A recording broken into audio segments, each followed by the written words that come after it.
Doctor Shafiqul Islam Masud পাকিস্তানের কাছ থেকে স্বাধীনতাপূর্ব বাংলাদেশের সম্পদ হিসেবে $4.2 বিলিয়ন ফেরত চেয়েছে সরকার।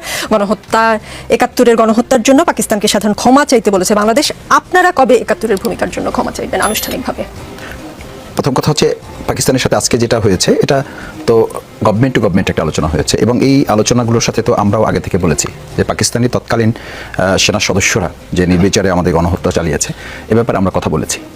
এবং আমার মনে হয় যে আপনি যেটা বলেছেন যে এরকম ভোট করে করা সেটা তো একটা ইস্যু।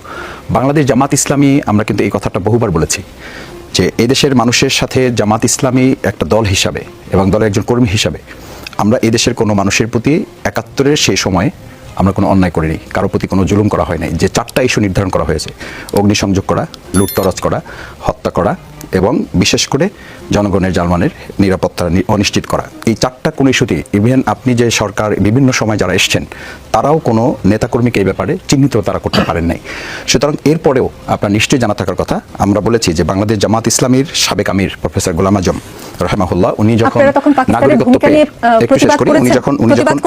উনি যখন প্রতিবাদ করা একটা কথা আর আপনি অন্যায়ের সাথে সম্পৃক্ত হওয়া তো একটা কথা। আপনি তো অন্যায়ের সাথে সম্পৃক্ত না, এটা তো আমি যেমন বলছি আপনি তো এটা প্রমাণ করতে পারেন নাই। দেশের কোনো সরকারও তো এটা আমাকে প্রমাণ করে নাই যে আমি অমুক বিষয়ের সাথে, বরং প্রেসিডেন্ট শেখ মুজিবুর রহমান সেই সময় এই সমস্ত বিষয়গুলো কিন্তু সেটেল করে দিয়ে গেছেন। পরবর্তীতে এটাকে একটা রাজনৈতিক কার্ড হিসেবে ব্যবহার করা হয়েছে এবং সেক্ষেত্রে জামাত ইসলামীকে কাজে লাগানো হয়েছে। আর তার চেয়ে বড় কথা হলো আপনার নিশ্চয়ই মনে থাকার কথা যে জার্নালিস্ট যে প্রফেসর গোলাম আজম সাহেব যখন নাগরিকত্ব ফিরে পেয়ে আইনি লড়াইয়ের মাধ্যমে, যেটা তার প্রতি আরেকটা বড় অন্যায় করা হয়েছে, সেই সময় তিনি যখন বায়তুল মোকাররমের উত্তর গেটে এক বিশাল সমাবেশে একদম সিম্পলি তিনি বলেছেন যে আজকে আমি আপনাদের কাছে একটা বড় অর্জন নিয়ে এসেছি যে আপনারা কষ্ট করে লড়াই সংগ্রাম করে আমার নাগরিকত্ব অধিকার আপনারা আইনের মাধ্যমে ফিরিয়ে নিয়ে এসে আমাকে আপনারা সম্মানিত করেছেন।